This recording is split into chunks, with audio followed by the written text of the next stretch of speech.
Today was a rough day for me. I got a chance to have a conversation with someone who said some things that put life in perspective. And what they said was that on their darkest days, the day that they can't see light, the day that they don't have hope or they don't have energy or anything, they said that they are searching for someone to give them a small glimpse of light. And they said they found this channel. And they said that many of the people in the chat are so amazing and give them such a joy. They told me that had it not been for this channel and the people in this chat who talks to them on a regular basis, who engage with them, they don't know what they would have done. They told me that they is not particularly versed with having lots of friends, and so that many of the people that they interact with here are what they consider friends and family. I say all that to say this. Every show, I started off with a message about suicide prevention. Today's show is the same message, but a little bit different. While I'm trying to help people find a way of finding that glimpse of light, somebody in this chat is doing it without even knowing they're doing it. When you're in this chat and you're talking to people, keep in mind that you never know who you're talking to, who sees you as a friend or just simply sees you as family. Because there are days where their world is not as bright as yours, but you can brighten up their world. For those of you who are battling different types of mental disabilities and illnesses, for those of you who are contemplating suicide, before you make that decision, make one decision that we all can live with. Because whether you know it or not, we want to hear from you, not about you. Dial 988 and talk to someone. Get in contact with somebody who can help you. It does not take much to do it. And if you do that, follow that up with a little bit of help from BetterHelp. BetterHelp does not give me any type of proceeds or anything like that. I am simply advertising them as something that I personally use on a regular basis, as saying that it works, it helps. There's nothing weak about it asking for assistance. And when you're doing this, it shows your greatest strength, which is your ability to fight. So before you make a decision that we have to live with, make one that you can live with and reach out and get help, whether it be to me on any of my social media feeds, whether it be at BetterHelp, or whether it be at 988. Simply go out and get help. And to those of you in the chat, keep bringing that same lion's pride, because whether you know it or not, you help me help save someone's life. And let's talk football.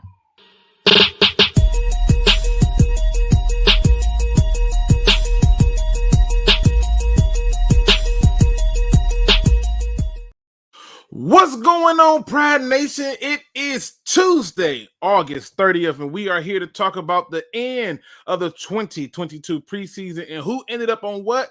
That's right, that Lions chopping block. If you're looking at that, that's exactly what that is. That's the Lions chopping block. And I can assure you this, that my personal feeds of emails and everything else were blew the hell up at one particular person getting released. I find it funny that people thought of me with it, but it is what it is. So let me see who's in the building with me, because I gotta rap those who rap with me, because if we don't rap together, then I don't know how else we can do it. First, we got my man Looney Tune in the building. BD Buster is in the building. We got my man Gino in the building. 1991 Matt Stagg is in the building. Forbidden Knowledge is in the building. The great one Mike is in the building. Friendly Neighborhood Lions fan is in the building. Craig Ferguson. We got a new one in the building. Jay Cornelius Music. It says, "What up, Pride Nation? What up, though? Great day for some, sad day for others." It's a rough start, but it might be some people who have done enough to get the eyes of other people. We got my man Dan Spanos in the building. That dude live is in the building. We got my man James Willis is in the building. Lions Rumble 81, who will probably be joining the show later on. Depends on how it go.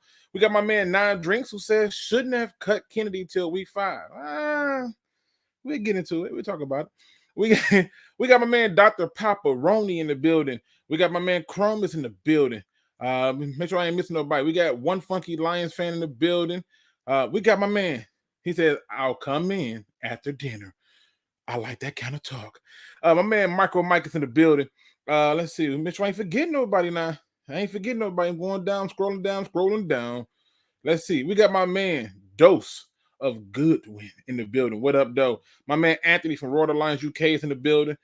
B. Farrell is in the building. Midwest Lions in the building. Craig Bevins is in the building. Hedge is in the building. Make sure I ain't forgetting anybody. Jon Kapler is in the building with us. We got my man Buffed Up in the building. Said the sorry Lions better snag one of them release quarterback.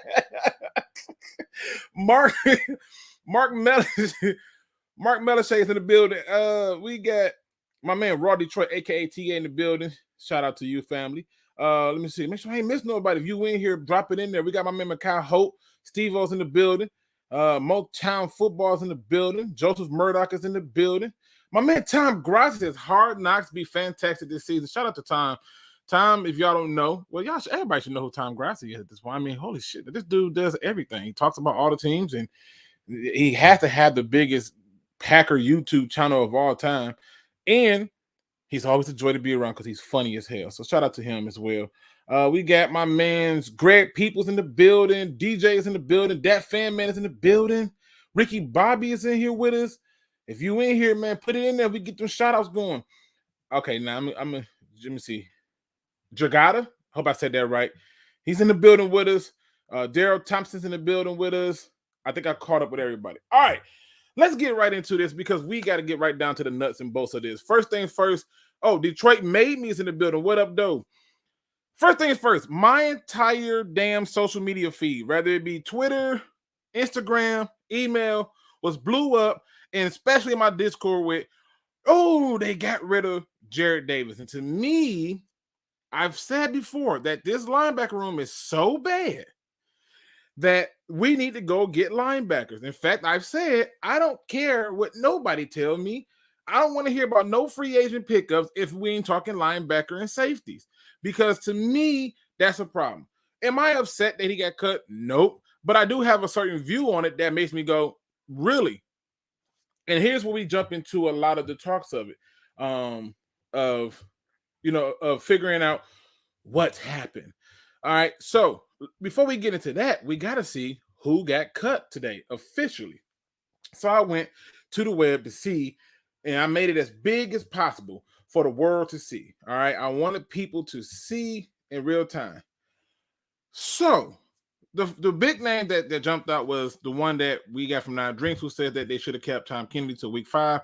And I respectfully disagree. You figure that they're going to keep Chark, obviously. You still got Cephas, obviously. You still have Brown. You still have Reynolds. You have 5 capable receivers with your supposed top threat being hurt and Jameson Williams, right? So that's 6. And when you look at what they kept versus what they moved on from, one of the guys that they kept, and people like Khalif Raymond, is a special teams guy. Tom Kennedy provides you nothing on special teams for real. He's a receiver. That's good, but he's not better than what they kept. And at that point, he becomes expendable. But the cut that made me proud, because I knew that one person was going to lose his stuff, which was Micro Mike, was Tim Boyles. When they cut Tim Boyle, I was like, they finally did it. They finally admitted that he is not up to par and is not where he should be.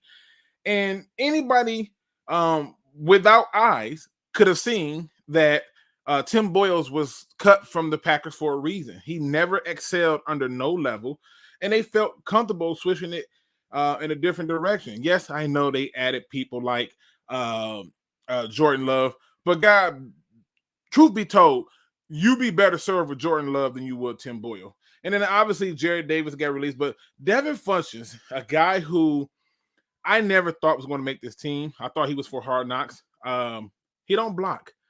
And they want people who can block, and I knew that wasn't going to be the case. Bruce Hector, I just thought he didn't make enough splash plays for me to notice him, not like Taylor did.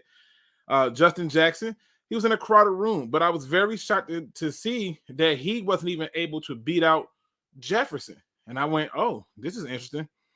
Lamb, no shocker. Skipper, no shocker. Maurice Alexander, a guy that many people thought, oh, he's a return guy, but that's about where it stops. And to me, you have that guy. You have actually three of them. If you count Jamison Williams, that's one. You count Amara St. Brown, that's two.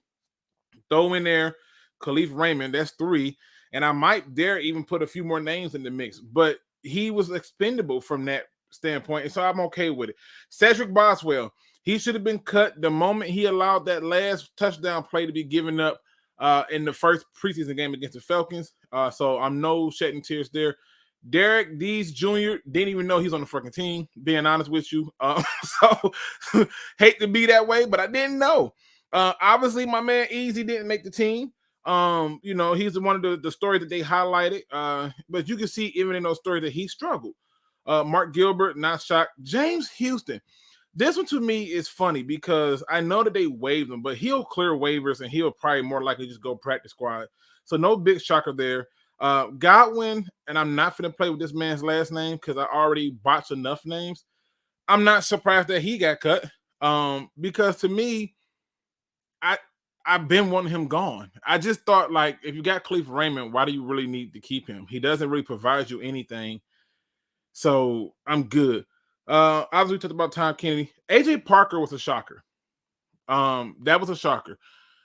But I get what they're doing. I understand what it is. AJ Parker is somebody that they know is probably going to still be able to go back to the practice squad. So they're feeling comfortable in that. And so this is one of the things I'm noticing with how they cut a lot of these players.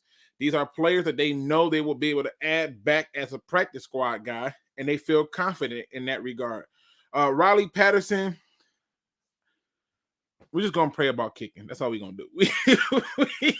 We're just gonna pray about it. I don't think it can get any worse, but we can just gonna pray about it. Khalil Pimpleton.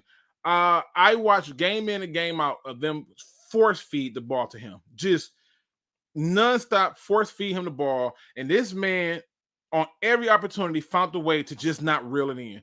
There was a multitude of touchdowns that the Lions should have had that he just flat out dropped.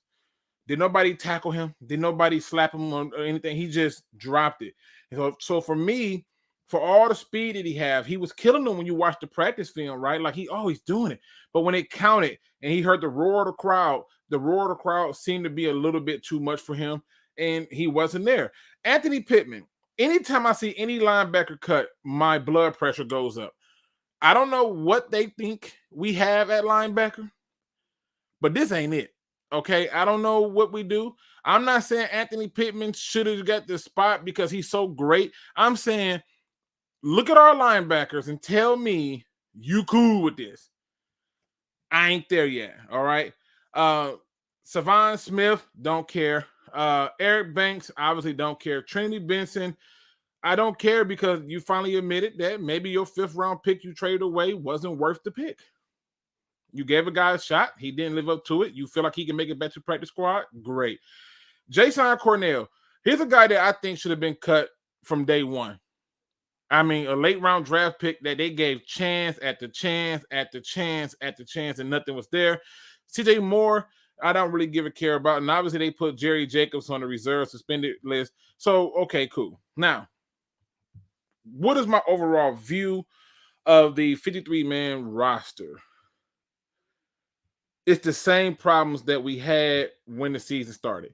I am still disgusted at what we're seeing, and I don't get it. I don't get it. I don't think that we as a fan base can overlook the importance of a linebacking core. And we've done it somehow. We somehow downplayed it. I want you to think about this. I'm always looking for starters in the draft. Every single draft, I'm asking myself, where are the starters at, right? Like, how many starters did you draft? And I walk away with the same attitude every single time, which is, how in the hell can you act as if though linebackers don't matter when our room is so bad that a guy who they drafted for special teams may now be the starter? This is crazy to me. This is 100% crazy to me. Shout out to my man, Detroit Ray Sports. What's going on, brother? Hope all is well with you. This is crazy to me. It's crazy to me because when you look at this linebacker room, and we're going to look at who they kept, you're going to see why I'm a little concerned. However, I understand why they cut many of the players that they did cut. The reason they did this is because they know that there are players that they want to sign in free agency. In fact, many of the people that we kept are simple placeholders. Soon as somebody get healed, somebody's gone. Perfect example. James Williams gets healed. You may see Quintez Cephas gone, right? Isaiah Buggs made the team, right? He's one of the guys who made the team. But as soon as Pascal gets healthy, he may be gone. They want to have space and room for this. And I get it. I get it cold-heartedly. I understand what it is. But to me, and this is Tim Twentyman, I always botch his name, who's doing the initial 53-man roster because he wants people to understand that this is just the initial. This could change. When you go through and look at it, I don't think there's nobody cut that we're shocked about, right? For me, every linebacker I'm shocked about, but in truthfulness, I'll be damned, I'm not shocked. Tim Boyle should have never been on this team, not even after the first season. He should have never been given another deal to come back. There's no way in hell. David Blau is on real thin ice. Like, I feel like if David Blau farts, he should fall right through the ice and just go ahead and be exited stage left. But when you start to get into the nuts and bolts of it, your running backs were always staged. Was I shocked that Jamar Jefferson kept his spot? Nope, not based on what I've seen already. The other guys were on one-year deals. He has more years on his deals, and it's a low-end deal. And then on top of that, he's not asking to do too much of a starting role, and he still provides you a little bit of something. But your essential facto starter is DeAndre Swift. Your backup is Jamal Williams, and relief is Craig Reynolds. Sprinkle in Jamar Jefferson, great. I'm not shocked at all, right? And, you know, I don't think many of you should be. You start to go through and you look at the receivers. As I said before, Tom Kennedy is not better than Chark, Reynolds, Brown, Raymond, or Cephas. And for all the things that he did in preseason, this is not nothing new. He's always done this in preseason, right? This is what he does. But you have to take it to effect that they have 5 people already at the receiving corps with 1 on the reserve in Jameson Williams, who they traded up to get. So his chances of making the team were slim to none. You know, Khalil Pimpleton, slim to none. Maurice Alexander, slim to none. You start to go into the tight end room. Again, this pisses me off because I would, to my grave, unless he proves me wrong, James Mitchell was a terrible pick. You could have did anything else with that pick. Took a kicker, took another fullback, something that we can truly use. But he's going to be buried at the bottom of the depth chart as a developmental player who could turn into something special. But again, 4 tight ends was shocking to me. I thought maybe 3. But 4, this is shocking. Okay? That damn tight end pick forever would go down in my book as a terrible pick. We can overlook it and hype it up for all we want. I don't care if he's a captain. I don't care if he shines shoes on the weekend for old people. It just don't make sense, in my opinion. But 4 tight ends. The linemen. No lineman cut nobody cried about. I didn't care about any one of them.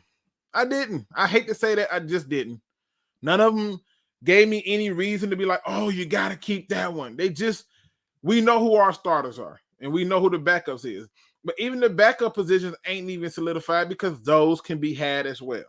So I get what's going on here. The 2 that I know for a fact are placeholders are Demetrius Taylor and Isaiah Buggs. And I know people are going to say, well, how can you say that? Those 2 I think are placeholders. I think John Kaminsky showed enough to do it, but he's also in that realm of placeholder because when these 2 come back, when Romeo Core and Josh Pascal come back, it's all bad. Just go ahead and get rid of one of them 2. Plus, on top of that, they're going to be looking to actively upgrade the linebacker room, which we're getting close to seeing. But who's shocked about who we kept? You know, Austin Bryant, all them guys, these are all people you want to keep. Now, next year, Levi might be in that mix of being out of here if he don't get it together. But those 2 come back, and 2 of them got to go. So for the initial part of it, cool. Not mad, not upset. You scroll down a little bit more, and you get to the linebackers. And here's where I start to really ask questions. How in the hell is Julian Okoye still on this damn team? I'm not trying to be funny. Make it make sense. I'm serious. Make it make sense. If you were to go through right now, your inside linebackers is who? Starting. They who? You gonna tell me it's Chris Board and Alex Anzalone? Okay. So your outsides is gonna be who? Malcolm Rodriguez and Derek Barnes? Like, how? You got 6 linebackers. You feel that confident about. All the hype and praise they gave for James Houston, a guy that they believe will clear waivers and can go to practice squad. But I'll be damned if you telling me that we couldn't have got rid of one of them 4 tight ends to keep another linebacker. Well, Luke, it's not that big of a deal. Yes, the hell it is. Look at that line. Look at the names on that list and tell me who you feel great about. You want to tell me you feel great about Malcolm Rodriguez? Okay. Well, wait till we start playing people who don't care about who's in front of them. And I'm rooting for every single player on this team, but I'll be damned if you're going to tell me you're going to look at this linebacker room and feel good about it. I'm leaving this up here for a reason. I want you to take it in. I don't understand it. Julian Okoye should not be on this roster. And I feel what you're saying, Ramon Denue. He says Okoye is still here because of his versatility. To do what? What versatility? To do what? To do what? Where's the depth at? I'm just saying. Where is it at? I just don't see it. And I don't like that they chose this approach. I don't understand why this is it. The only thing that makes sense to me,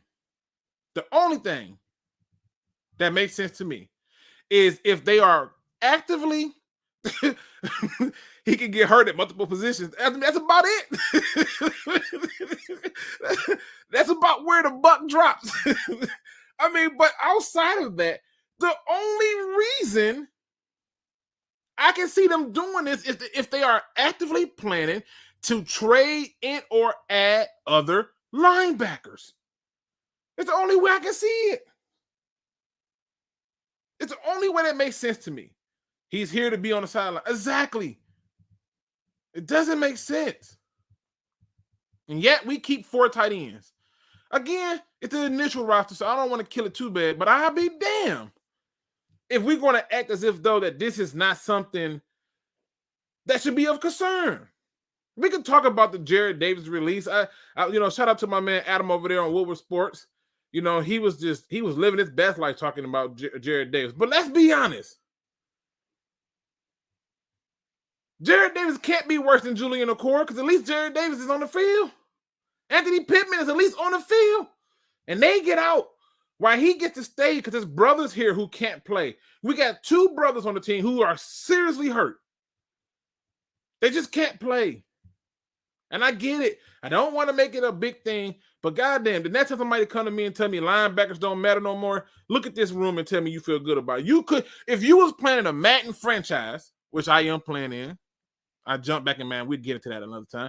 But if you were planning a Madden franchise, there's no way on green earth you would be able to trade any one of these goddamn linebackers. Not name one of them, unless you plan on cheating the computer. If you was in an active online franchise with a bunch of human beings, there ain't a singular player that you can offer up in a trade. Nobody's value. If there was just fantasy leagues where you had to pick individual linebackers, nobody's picking these guys. What's going on, Detroit D? BD Buster, what up, though? We have to be able to just keep it honest. They would be hitting the waiver wire, Luke. We picked up Charles Harris this time last year, and there just happened to be another Harris got cut today who we desperately need. Listen, I understand why they did it. I do. I understand why they did it. But what I don't understand is why keep a 4th tight end? And we got a few other positions that I'm shocked about. We got our fair share of it, but I'm like, come on. What's going on, JGB? Say he's listening at work. What's going on? Bill Hawks, what's going on, brother? My man, Dr. Detroit out here giving me the. First of all, let me do this really quick. Shout out to my man, Dr. Detroit. Y'all don't know what it feels like to see some superheroes. I know we all like Incredible Hulk.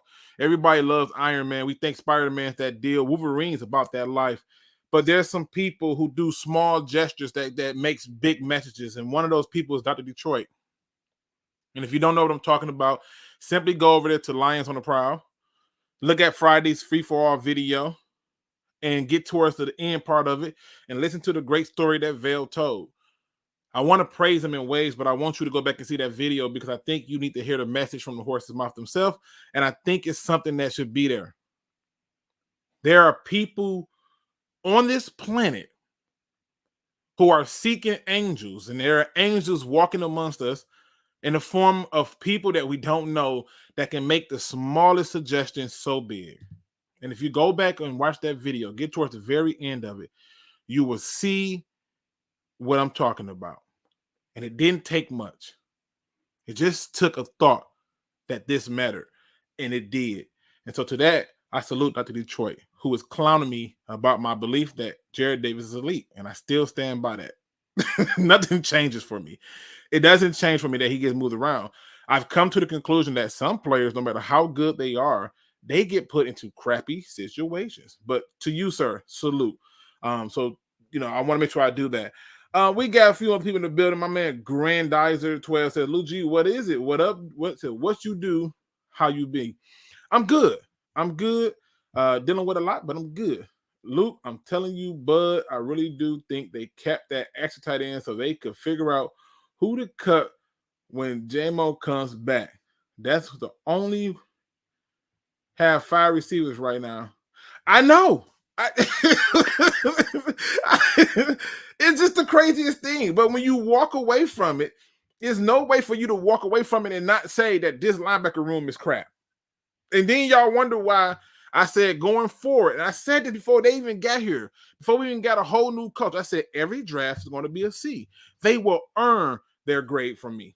Every player will earn their grade from me. That's just the facts. If he don't earn it, I ain't praising it. Because I don't been burned too many times. And don't nobody go where I think they're going. 11 secondary people. 11 secondary people. Obviously, you got Amani and Okudah, who's going to be your 1-2 on the cornerbacks. And the more I think about it, kudos to the head coach, because the head coach and the coaching staff of the Lions for putting out there that there's an open competition between Will Harris and Jeff Okudah, which I now realize was never a real competition. It was just something to push Okudah to be better. And if that helps, great. Great. I hope he lives up to have not even to a third overall pick, but to a first round pick corner. I didn't have him as a top 10 talent at all. I just didn't. I know in the game that they had against Pittsburgh, he had a pass that's broken up. In my opinion, it would have been a pass interference. He still had the guy wrapped around his waist, but they didn't call it, so who gives a crap, right? But yeah, I'm good. I'm absolutely good with what I see from this, minus the safety room. I don't know what Juju Hughes did to stay on this roster, but God bless him. I don't know how you pulled it off. I don't know who you got pictures of or what kind of magic you put out there in the streams of the universes, but kudos to you. I still think that's one of our weakest rooms. The same 2 problems that have been there are still present. But Chase Lucas showed a little bit more moxie and wear off for the ball. And so at that point, I have no problems with them moving on from the other corners, as we talked about earlier. AJ Parker, I think they know that they can possibly get him back. But, in terms of a practice squad guy, but I'm okay with what this room looks like, right? But if you just take out the safeties and you got to do the 4, Tracy and Deshaun are your starting 2. Joseph and the Fitu are your backups with Hughes. So you kept, 5 safeties. That leaves Price, Chase Lucas, Mike Hughes, Will Harris, Jeff Okudah, and Amani as your other 6 DBs. So, again, I think these can all be moves to, for people who are going to get cut. Right? Austin Sherbert is the kicker. Jack Fox the punter. Even though I know Sam Martin got released, I think today or yesterday because he didn't take a pay cut. I wish one of them knew how to kick for real, but it's all good. My problem is that when I look at this roster, I still have a high standard that a minimum of 8 wins should happen based on record. I mean, based on schedule. And I still have a high standard that, look, we can be better in a lot of areas. I've been stalking who's been getting released and everything like that. And it is what it is. Dirty Glove Williams, what up, though? You know, it is what it is. Right? I still expect to see them win a bunch of games. And I'm not settling for 6 or 7. That's not good enough for me. That's just not. I knew Dan Spanos was going to correct. You know I suck at people's names, man. What is it? Sturbert? Whatever the hell his damn name is. But I knew that this was going to be an issue. You know, Dr. Detroit said that, the cornerbacks are clownish to him. It wouldn't be a big of a deal if you had great safety play. So pray to God that the safeties can hold their thing down. Because to me, the one thing I kept looking at was how often our safety had to make tackles. And I must say, I was disgusted at it. It is what it is. BD Buzzer says, so how many wins are you saying right now with the initial 53? 8. 8 wins with the initial 53. Can they make 1 or 2 more moves to boost it up? Sure. But I'm going to say 8 is my minimum, and my hardline stance is 10 wins. This could still be a 10-win team. Cybert, whatever the hell it is, thank you for the breakdown. Yes, I suck with names. You should see me when I'm at work trying to pronounce some of these people's names. It is the worst thing ever. Again, on this show, it's open to anybody who want to jump in, so I'm getting ready to do that. So if you want to jump in and talk some ball, this is your chance to do it. But yeah, the initial look at this roster had me like, okay, cool. And this is the thing. We can't forget that today's the day that Hard Knocks come out, right? And so for those people, who are watching it and stuff, I can tell you right now, the one thing I've been waiting to see is the cuts. I want to see those conversations. And I'm telling you right now, Luke got hopium all. Yes, I do. I cannot wait for Hard Knocks to come on to see these conversations and these cuts. I want to know what they said to each one of these people when they came in. You already know the main featured person is going to be Jared Davis. He's the guy they're going to have a conversation with, where I can see Dan Campbell going, hey, look, man, you came in here, you played your butt off. We love everything about your game, but at this time, we think we want to go in a different direction. We want to get some different young guys going, and we appreciate your service to this team, man. It was a pleasure having you back, man. So keep going out there and keep grinding. I can see that whole conversation. But I want to see it because I need to see the initial reactions. I want to see the disdain for what happened on Sunday. I think that what you saw on Sunday was a telling sign, in my opinion, of what a lot of our problems were. Right? Like the whole thing was announced prior that Tim Boyles was playing the whole first half, and he got snatched after that interception. I was like, yep, he's gone. So, these are the things that, to me, I can't wait for. But overall, initial 53-man roster has me still in my same position of where we should be. Now, there's 85 in the chat. Can I get them thumbs up, please? Appreciate you. But, yeah, the reality is we got some serious problems. And I don't want to hear no more about, well, we're linebackers, man. Linebackers is not that important. I don't want to hear that. I don't want to hear. All right. I'm putting the link in the chat. Bring people in so they can come and talk ball with me. But that's my initial view.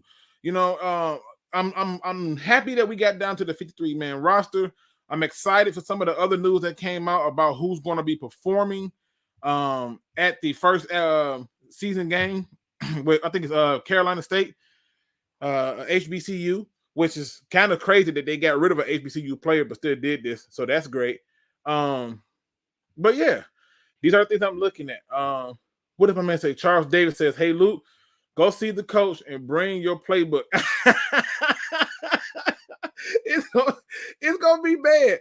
Let's get my people in the building, man. My man Micro Mike is in the building. What up, though? Hey, man, what's going on? I just want to say, man, we don't need no linebackers, dude. No, we good with a linebacker. we perfectly fine with the line. This room right here, this room right here, this room. Oh, this one right here this is where it's at.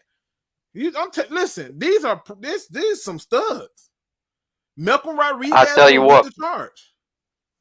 Hey, you know what it reminds me of? It's like Civil War where they got the flags there and you hear charge and they're all like running up in a line. I mean, nobody is looking at it like they're going to look at it like oh, it doesn't mean that this is what is going on. It's exactly what it means. That room was so bad that Julian Okoye, Julian Okoye and a guy who's supposed to be a special teams ace made the team. I got to tell you what, though. I got to give this roster cut starting yesterday an A+. Can you figure out why? Well, listen, when Tim Boyle cut, I tried to find I'm watching Twitter. I'm like, shit is coming. Where is he at? you know how in the movie The Batman, they look into the shadows. I'm like, where the hell is Mike at? I screamed, he's gone! He's gone! They finally saw it. Let me man, it only took a year and a half. God dang. Let me bring in some more people. We got my man Crimson Shadow in the building. What up, though, sir? What's up, man? What's going on, man? What you got for us? Let's see. I'm thinking you're being very, very biased about linebackers tonight, but other than that, why am I being biased? Because you were a former linebacker. I know you. Listen, that's why you love your linebackers. Okay. You know all right, it. I'm gonna be fair. Yeah, you know who the bias. Yes, I am a former linebacker, and so yes, dude, if there's some biases there, admittedly, yes.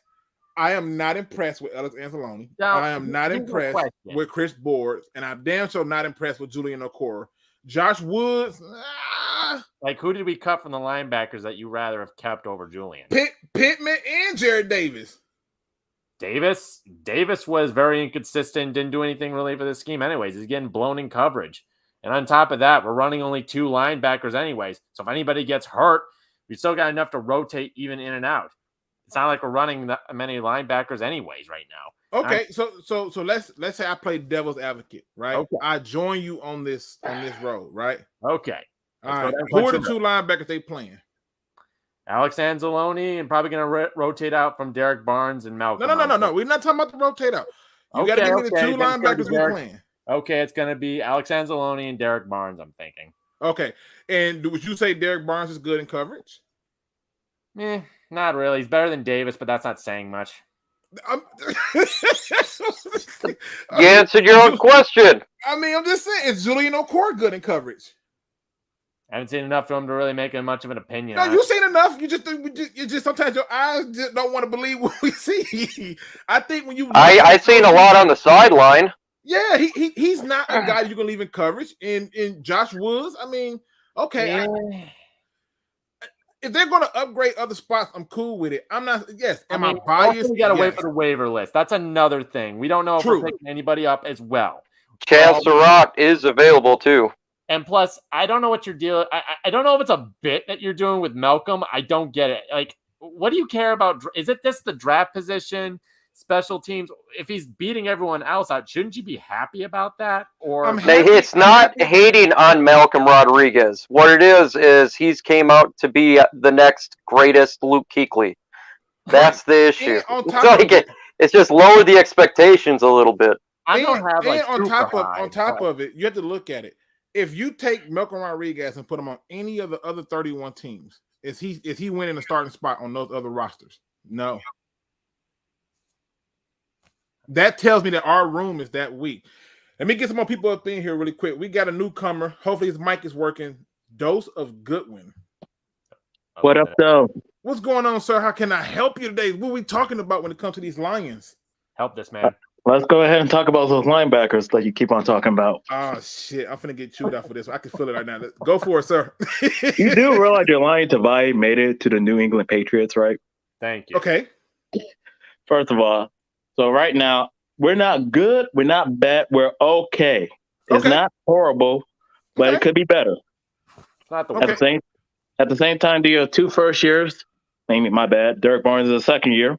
But how much experience do you have? Not a lot. So, no, expectations. Listen, to be fair, I can take what you said and say, all right, fair. We okay, right? But given the fact that they have to be able to feed off of the D-line that we invested so heavily in, I'm just pointing out that at some point, we have to be able to recognize that this linebacker room is an issue. And it's now, I watched those preseason games, and I'm telling you, the linebacker play was atrocious on so many levels. And I was like, look, it has to be better. And yes, as Crimson said, you got the waiver wire coming up, but I'm looking at it from a standpoint of, can we upgrade that position? And the answer is yes. And should we? Yes. And if I keep getting yes on these questions, I can't act as if though I can overlook the linebacking room like that. I just can't. Yeah, I mean, you can upgrade any position, really. It's the absolute weakness of this team, the linebacker room, and that's just facts. I don't know what else to say. I mean, linebackers matter. We need to get better at that position, and when next year's draft comes, they need to invest a high draft pick into a linebacker. Honestly, I'm a little more scared on the safety front, but I mean, listen, that's a good point too, because we in it now. Steve-O said the linebackers played fine the last 2 games. I can agree to that, especially against the second and third string. But that's not the point. I want to see something like there's nobody to fear. Like there's nobody to fear on this linebacking core, And if I'm a team, if just ask yourself, if you was a team going against the Lions, what would you attack? Would you attack their safeties, their corners? You attack with the short game. If I know that's what you're going to go with. I'm going after the linebackers. That's what I would do. Let's bring in our next guest. My man's Lions Rumbles in the building. What's going on? Man, look at the beautiful shirt. Rumble, love the shirt, man. Wow. What's it? Rumble, I can't hear you. Oh, there you go. Fault, man. My fault. What up, fellas, man? What up, though, man? Man, Luke, welcome back, baby. I've been waiting on you. I've been waiting on your whole summary about this road to 53 and Crimson. Welcome. Joseph Goodwin, welcome. Mike, of course. Yeah, man. I think the safeties and the secondary are going to benefit with these 2 coaches in Pleasant and Aaron Glenn. I think Glenn's shown he's very passionate about making sure that his core of guys are not getting beat. Now, mind you, we had that. You brought up the cornerback who got beat horrendously in that first game. Smith. I'm definitely looking forward to seeing if he has some of those guys blitzing. I'm just looking to see what they're going to do as far as the secondary, moving those guys around. Chase Lucas, he's got wheels. Like that to me is one of the positional pieces that I'm looking forward to seeing how all those guys are versatile. I mean, I'm so juiced about the secondary, man. I really want to see what they do, man, because there's a lot of questions that I need answer as far as the second safety position. Like Malafon it's funny you bring that up. It's funny you bring that up because as I was watching these games, right? I swear I was watching these games intentionally, looking at those weaknesses, those same weaknesses that we had, and I walked away going, oh, Jesus. Well, to be fair, wide receiver isn't a weakness now. I mean, that was a pretty big weakness. Yeah, but I don't think wide receiver was a weakness last year. And a lot of people was hurt on the wide receiver core last year. So, I can't call it a weakness when half the damn receiving core was hurt, And to me, Amon-Ra St. Brown, when we drafted him, he was one of the guys that I was ecstatic about. I knew that he was going to bring something to the table that you was going to be falling in love with. He reminded me so much of Hines Ward, how he smiles at every play, how he blocks, it was Hines Ward 2.0. Mars Moon also saw that same reference, and I thought the same thing. So it's just one of the things. But let me ask y'all this, and we start off with you, Mike, with this question is, was there anybody cut that you were just like, God, I can't believe we cut that guy? I wanted Justin Jackson to be on this team over Jamar Jefferson. I just felt like his speed, he hit the hole better. He was fluid. It seemed natural. To me, Jamar Jefferson regressed this year, and I would like to have Justin Jackson on this team. That was one of the guys that said, man, it didn't really make sense there. I guess you want Jamar Jefferson because he's good at blocking, but at the same time, I want a guy who can run the football. And if DeAndre Swift goes down, Justin Jackson is, I think, the next best type of Swift player we would have in the running back room. And Swift does get injured quite a bit. That's the guy I kind of hoped would be on the team that is not. Okay. Anybody that you was looking at that you wish that they did not get cut, Crimson? Well, for me, I mean, it is. Well, for me, it would have to be definitely Tom Kennedy. I was more shocked that they were going with 5 wide receivers. This was the one that really confused me. With Shark and Cephas, they both have injury histories. So if they get hurt, that just depletes us down. So I would figure they'd want to get a 6th one, but I guess they're banking that everyone will be healthy by that time before Jameson comes back. But yeah, I mean, Kennedy, it sucks to see him go, but you know what? I'm glad to see Benson's not on the team or Pimpleton. I was like, who's going to be number 6? And then nobody. I was like, okay, you're blowing my mind. And just like what Mike said about Jackson, that was going to be my pick. You stole the words right out of my mouth. I don't know why they would just up and just get rid of him either. It didn't make any sense to me because Jefferson, yeah, he can block, but he's not really good on his vision, and he can't really catch the ball in the backfield. The only bit, I guess it's good to have the blocking depth, but. Well, shout out to my man, Boom. He says, hi, guys, what's going on? Also, there's a link that's pinned up on the chat. So if you want to jump in on this conversation, all you really need is a device with a microphone and internet connection. You get in here, talk some ball, and get on out, have some fun. I've always had it open that way so it can be open, so people can come in and say their piece and tell me I'm out of my damn mind. I'm not the authority. So, FYI. Dose, what are your thoughts? Anybody that stands out to you that you're like, they cut that guy? Ooh, Ricky came up with a good one. AJ Parker for me. The moment I thought about that defense and who needs to step up, it was Parker. So just seeing him get cut, I like, wow. So they really think about the others that much. It was shocking. It was the Parker one. I was like, okay, okay, all right, sure. I honestly thought that Logan Stenberg was about to get cut. So did I. What, though? I thought he was going to get cut until the Steelers game. I think they realized that they thin in that area too. It was just a matter of, well, it's cheaper to keep them, right? Like that's how I viewed it.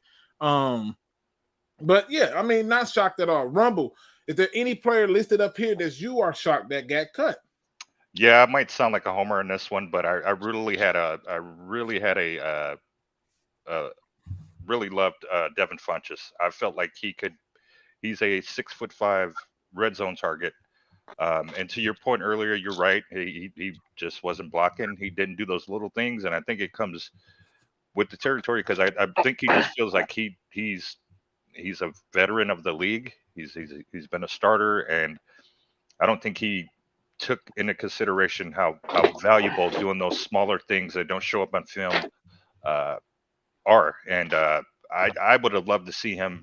I knew there would have been some red zone packages we could have used him with.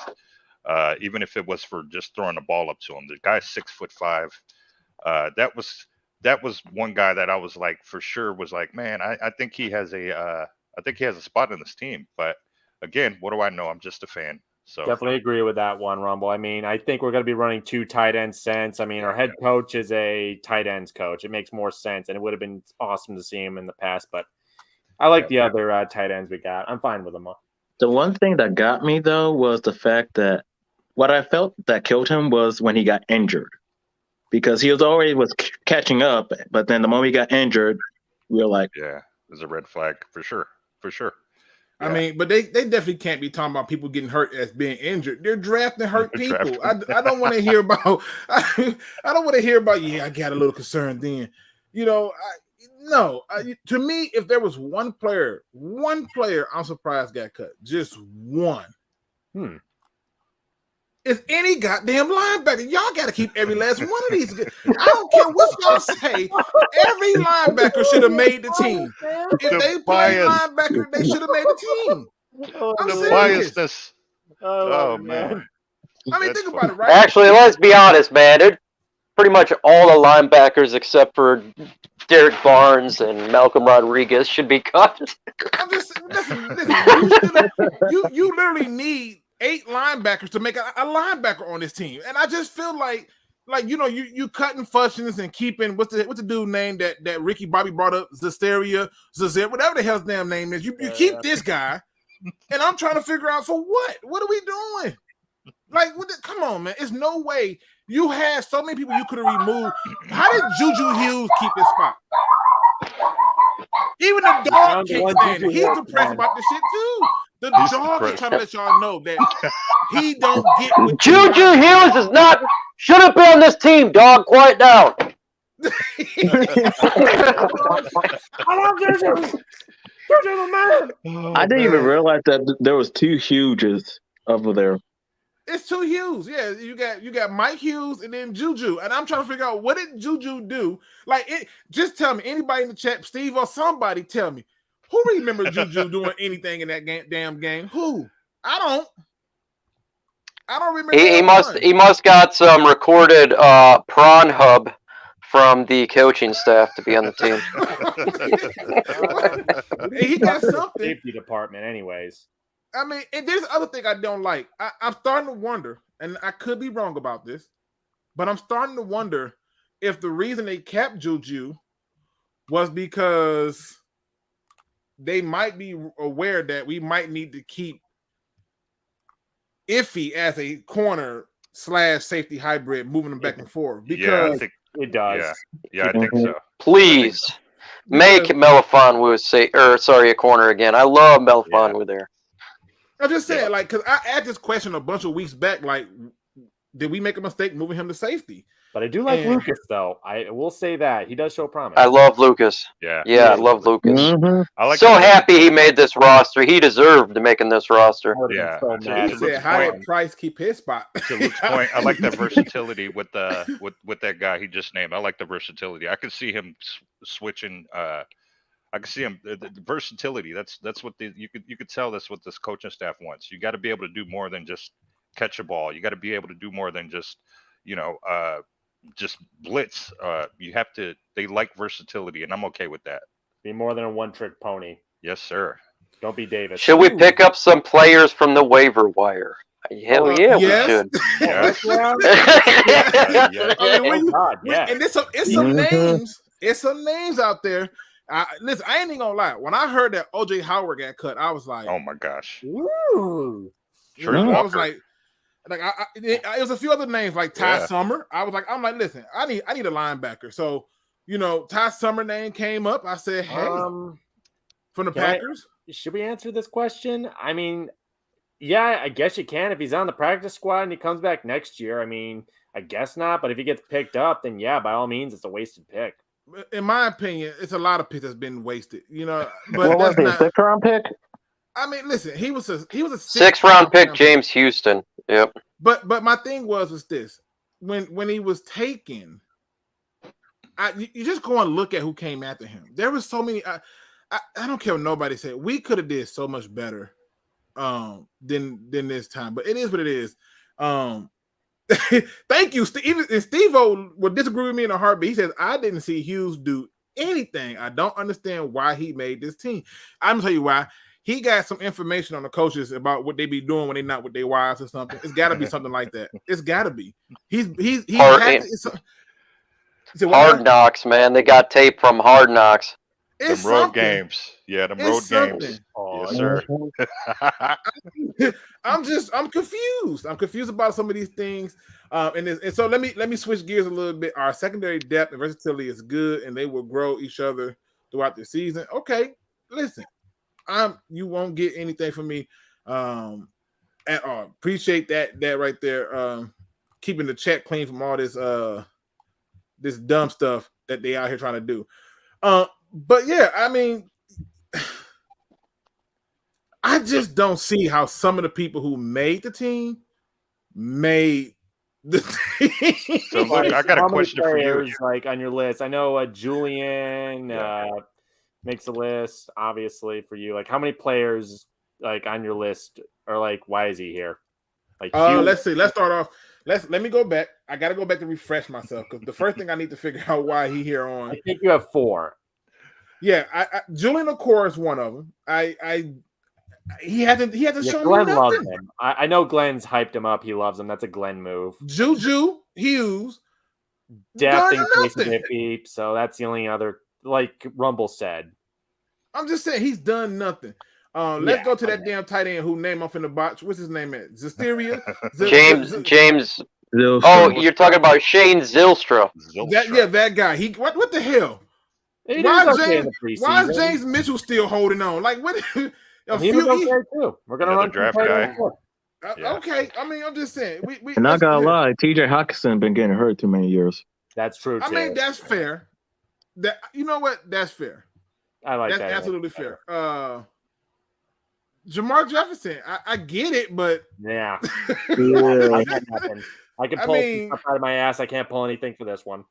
The only thing I can see with that is that he's under contract, so it's less to worry about. It's a lower end contract. So wasn't he special? Yeah, because if he wasn't with the Lions, he wouldn't be under contract to any team. I mean, and I don't think he's so bad. I just think what it is he's doing the same thing that I noticed that DeAndre Swift was doing in a limited role, which is trying to make big plays to show his ability instead of making smart plays. Can I add one? Why is Will Harris still here?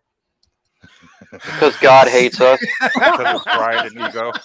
The moment I saw Will Harris get pushed around by George Pickens, that's when I was like, why? Dude, George Pickens, he didn't even do it hard. It was almost like he just walked by and was like, the fact they called this a competition was such a joke. I'm like, this is not a competition. Why no, that's what I'm saying. It was 100% a ploy to get us excited about something.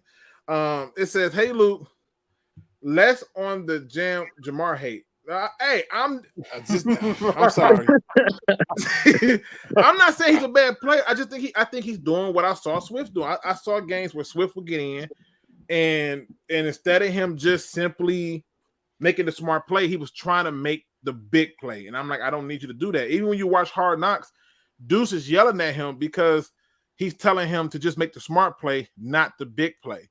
And my thing is you know, sometimes that can be a good thing and a bad thing. They're asking him to not do what he's known to do, which is make big plays. But I get it. And I understand when you get limited touches, you're trying to put the best performance out there of all the people. So I just don't get it. Juju put an apple on the coach staff desk. He did something. Yeah, I definitely do agree with you. It's also the same problem with Hawkinson. He always tries to make the big play, and that's how he always gets hurt. Yep. Make those hurdles. Yep. Trying to make that big play. You don't have to. Steve says for some reason the coaching staff likes Will Harris. Whatever. There's always one player that's a pain in the ass that just won't get off this damn team. That's him right now. Every time. I gotta pay some bills, people. Because this video is brought to you by Man Hour. Oh, come on, did it come back up there? Boom, let me get it up there. Why is it not showing? What in the sweet baby Jesus happened to my computer screen? There you go. All right. So let me get all this out the way. All right, Man Hour is what it's brought to you by. Man Hour is who I rock with. They are on Roku TV and a host of other podcast streaming services like, you know, Apple. Is it Apple? I ain't been on Apple. I'm the Android guy. Don't y'all freaking judge me. Apple TV, whatever it's called. Yeah. The Apple.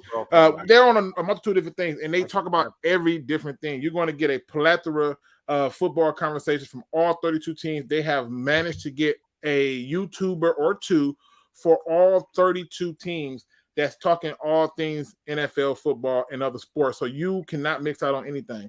So make sure you check out Man Hour, and we're trying to get them well above 2,000. If you have not subscribed yet, we will very much appreciate it. That's Man Hour, where you know, this is your chance to be the best you that you can be. Yeah, so Hard Knocks is coming on tonight, right? Everybody should be excited about this, right? So I'm just gonna get right into it.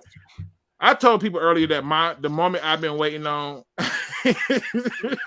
is to see these goddamn conversations for the cuts. I'm gonna start this off with you, the dose of Goodwin. What are you waiting to see on Hard Knocks tonight? I want to see the reaction to that game because normally you can see snippets of like Deuce Staley explaining what's going on whenever he takes somebody out, somebody in. I want to see the conversation that's happened. If I find out that thank you, Glove. I love it. If I find out that Will Harris is Glenn's stepson, we got a problem. Okay, we got a situation for real, Dirty Glove. Just found that out. We better not find that out. There's no. Oh man. Oh my God. The Rams cut Chris Garrett. Interesting. Oh. Okay. Really? The Rams, you say? It makes me wonder, though. It makes me wonder. Rumble, what are you looking forward to seeing tonight on Hard Knocks? Oh man, just again, this culture, the interactions between the players and coaches, and just the behind the scenes stuff that they've been doing, man. We've been so blessed with them. Just these first 3 episodes. We got 2 more left. Shout out to the city of Detroit. Shout out to the Detroit Lions, man. It's been must-see TV. I don't care. I must have watched every episode so far like a dozen times. I am like the blue Kool-Aid is like in an IV right now, and 100%. I'm watching it and I'm enjoying it. I want to see more of Malcolm Rodriguez now that he's kind of getting a tilt towards potential starter. I want to see a little more. I want to see a little more interaction again between the DC and the defensive group. But yeah, overall, man, grade A for me. I don't care if some of it's scripted or not. It's been must-see TV, man. I've enjoyed it. So I'm just waiting for the moment we find out what he said to Tim Boyle when he came back. And damn you son of a bitch! That's what I was gonna say. Right? He was very ticked off after that. He wanted to break. But Mike, since he led you off into it, I take it that's the moment you want to see. What did he say to Tim Boyle when he oh man, that game sucked. Offensively, that game was miserable. I just want to I was like, God, I hate my face watching this game. I really can't wait to see the interactions here. Yeah, but listen, it did yield us the opportunity to say, look, he is who we thought he was, and he's not here no more, right? So that's don't worry, he's not here to hurt us anymore. What if we grabbed him by the face? There is one thing I miss about Canada during that time. It is Canadian beer, because I so needed a beer to knock me the F out. Listen, I can tell you this much: when you look at that game, I walked away. Mind you, I'm at another wedding watching the game. I have just FYI, people. I have been to at least 2 weddings on a Saturday and Sunday every weekend since the end of July. This is the last wedding I had to go to, and I'm literally in the wedding, watching the game on my phone, getting pushed and shoved by the wife. Like, you is not gonna really sit here and watch it. I said, the hell, I'm not. This is the longest wedding I've ever been a part of. I'm not. I don't have time for these weddings long. All right, but I have to learn to get used to that with my future wife. I was getting so upset that I couldn't say nothing in the wedding. I'm like, God. and they're looking at me. I'm like, oh, nothing. I'm like, but I had to bring myself down. But yeah, it was very frustrating to see. Crimson, what are you waiting to see on Hard Knocks tonight? Well, let's see. Other than I want to see Tim Boyle's tears and Dan over there with a glass, like so delicious, like Eric Cartman, freaking yummy guys, your tears. It's delicious, guys. I also want to see Jackson. I also want to see his reaction. Be like, "You haven't kidding me? This guy beat me. You kidding me right now?" Do you think the cuts will actually be on tonight, though, or do you think that'd be next week? I think it'll be next week. I think next week, yeah. Yeah, okay. I think this week they're gonna ease in the conversation from the previous practices and just highlight a few more things. But if they do make tonight's show, I'm all for it. And I want to see more of Ben Johnson. I haven't seen much of him. They're hiding that guy. I know. It's like, we must not show him. Oh, I've got him and Jared Goff. Yeah, they're not showing him. I'm waiting to see Ben Johnson. And another person that inexplicably that I find funny that they're not really showing is Iffy. Like, he got a whole new position and everything. What the hell? So I see what they're doing. They put their limits on who they want to do the storyline around. Dude, they didn't show Lion King Kuda and Will Harris in the battle. It's supposed to be epic, right? Man, listen, we're not gonna talk. We don't talk about Bruno, okay?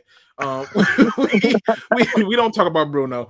Lion King says, "What up, Luke? I'm looking forward to your Yahoo Pick'em League. Yes, I'm going to launch it tomorrow. I did resend the link out to everybody who joined last year, but I'll do a official announcement tomorrow." Where you jump in and you get a chance to battle each other and see who can pick these games right. I sucked badly last year. Every underdog team won when I picked favorites, and every time I picked favorites, the underdog team won. I couldn't get a beat on them games to save my life. I picked the Lions to beat the Ravens, and then the world's longest kick bounce kiss of God happened. I'm like, you got to be kidding me. And everybody else picked the Ravens. So we'll see what happens this year, but it's definitely coming tomorrow. It's just that as my kids get older, they are more aware that I'm present, and so I have to be present. It's just part of being SpeakEZ, baby. My man Easy in the building. Hey, can I tell you a funny ass story about SpeakEZ really quick? Oh my God! First off, this guy. Oh man, we're at training camp. I finally meet SpeakEZ. Dude's cool as hell. Cool as a cucumber. Dr. D hooks me up so we can get into like all the MVP areas. So I got this thing on. We're walking in and out, having a good time, free drinks and all that, feeling special. SpeakEZ didn't have one. I meet SpeakEZ and I'm like, how'd you get into this one area? He's like, hey, dog, I took my credit card and I put it on the ground and I said, I left my credit card and I walked in there. I said, what the hell? You dead ass serious about that? and then so credit card's on the ground. I didn't notice. Little kid comes up. You dropped your credit card. He picks it up. He's like, that's the second time I did this. We go in the other area. Now the security is really hardcore. Like they look at me. They see it. They let you in. They go to SpeakEZ. You got your thing. He's like, I left my credit card. Just walked in. Like he did it. And I'm like, how you son of a bitch did you do that? Easy done already told you. Easy has already told you. It's easy, baby. If it's one thing he's gonna do, he's gonna make sure that we know what time it is. And he showed you how easy it is being easy. He made it clear. That's all it is. Just slip that credit card into Angelina Jolie's pants, dog. Now y'all know where Easy's going next. I will say this, because to this day, one of the greatest videos that he's ever been a part of is when he went out on St. Patrick's Day and was randomly making up names for Lions players, and the fans was like, "Yeah, I hate him. He's great." I was like, "What the hell?" That's like, what?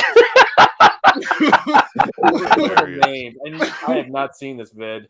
Like, what in the hell? So Easy, shout out to you for always having a good time, even when they don't want you to. But the credit card thing, I'm still in that. 100%. Yeah, I'm still in that one. I'm gonna claim to be somebody's security. Something gonna have to give. You just sliding through all these doors with the credit card trick, and then Mike, shame on you for putting this trick out there. Now Easy got to find a new scheme to run. I'm gonna call it SpeakEZ. Oh man, he's smooth as hell, bro. He can talk his way into Fort Knox, dog. Look, I mean, to be that slick takes a lot of effort. It really does. So, kudos to him for having the courage to do it. I'd have just been like, "Oh, security over there? Nah, I'm good. I go this way." Not Easy. Easy's like, I need to know what's going on in that room. Okay, I need to find out. I'm gonna be in the room. So shout out to him. So listen, obviously there's some names that got cut. That were notable. I know that the Raiders cut their former first round pick, Alex Leatherwood. Whoa, shocker there. That was huge. 17th overall pick, man. God dang. In 1 year, you said, you know what? Enough is enough. And I get it. I totally get it. Speaking of first round picks, have you seen that video for Tom Grossi talking about what's their backup QB's name again? Jordan Love. Jordan Love. And everyone trying to justify Jordan Love, and he's like, dude, he sucks. The one decent guy's in the back going, at least we didn't sign Deshaun Watson. That's true. Now, in terms of, let me bring this up because, again, this is not fully updated. They're still putting it up to date, and I'm trying to do it where people can see it, so I'm not going to make it too big. But I might get in on that. That sounds awesome. But let me go ahead and bring this up. All right. Obviously, cuts have been made. We got some people out there in free agency that need to be out there. Holy smoke. Somebody is really bringing the damn... Dude, they're going crazy this year. It's insane. I had to go subscriber-only mode for 5 minutes to reduce it. That's crazy. I don't know why they... Yeah. I don't know who's doing this or why they feel the need to do it. I got an idea, but this is just dumb. Oh, shit. Oh, no, he didn't. What the heck? Okay. All right, people. Before I get into this, apparently he didn't like us talking about how easy things is and how slick he is. He decided to show up and defend himself. My man SpeakEZ in the building. Hey, SpeakEZ, baby. What's going on, people? Oh, man. Oh, you don't want me to show my stomach right now. Listen, Is that Rex? Is that Rex? Hey, it's Rex, man. Listen, he comes in with the stomach out, ready for us to rub on for a good wish. I appreciate it. Okay. Easy. You explain this to me. The credit card trick. Was that something you made up on the fly, or was this something you've been running for a while? We the people got to know. On the fly.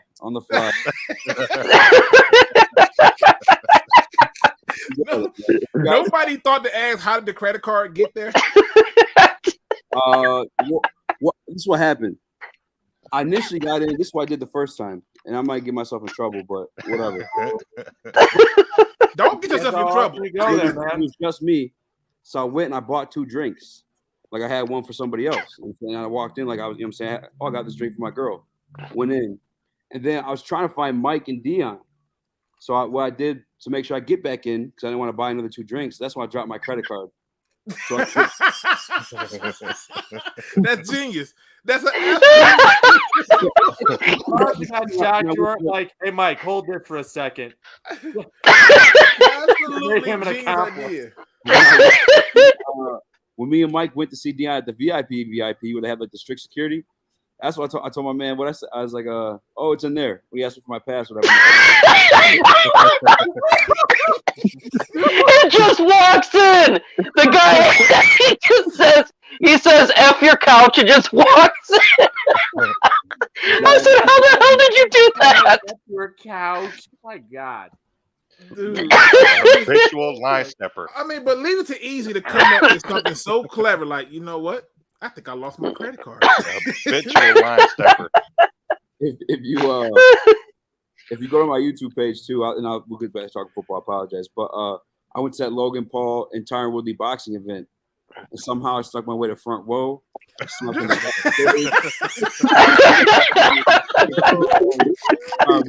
he walks out, it was crazy. I mean, listen. To me, I'm never going to knock the man who has a dream and executes that dream to reality. I mean, why not? Right? If they're not, I'll be looking SpeakEZ for President of the United States out there. Know, right? Y'all know where you just see him in the room. Put his finger to his ear and just make his way to the Easy. Since we got you here, obviously, we had the chopping block today. I think they cut 16 players. Was there any person who was cut that you were surprised by? Ooh, surprised. The cut that you went, damn, I can't believe he didn't make the team.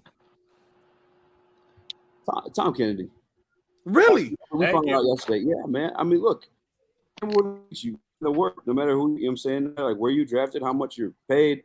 Like we see, as long as you're doing the work, you're gonna make the team. And let's be real about it. Like the production on Tom Kennedy's side was there. But I get it, saying he doesn't offer the double value of of special teams. I guess Chris Godwin, that'd be another one too. Or I'm sorry, Godwin Igubike. I'm sorry, I don't want to say Chris Godwin. But him, I'm saying we got Chris Godwin and cut him. Somebody tell me something. But no, I get you. Let me ask you this then. Because I want to kind of get you caught up then. So who's the player that's still on the team that you was like he shouldn't have made the team? Who I think shouldn't have made it? Yep. That's still on the team though. They're still on the team. That's a good question, man. I guess you could continue to beat up on David Blau if you want, but I think Bobby Price would be one I would beat up on. Probably Bobby Price. I get why everyone made it. Oh, you know what? Jamar Jefferson. You're gonna have Anthony coming for you. You're gonna ease up on Jamar Jefferson, all right? I was no one saying Will Harris. How was no one saying Will Harris? Well, no, Will Harris. Look, when Will Harris transitioned to cornerback, he actually started producing. Yes, it was great. Like he was competing for that number 2 job with Jeff Okudah. That was great. Come on, that really a competition though, or was that more of a something else? I mean, and on that one, I lost my credit card. So I gotta get past that one with my lost my credit card. But that's how Jeff Okudah got the starting job. He's like, I left my credit card to CB2 at Sheila's spot. I left my credit card at Sheila's spot. So obviously Jamar Jefferson team. Oh yeah, I left my credit card in the running back room.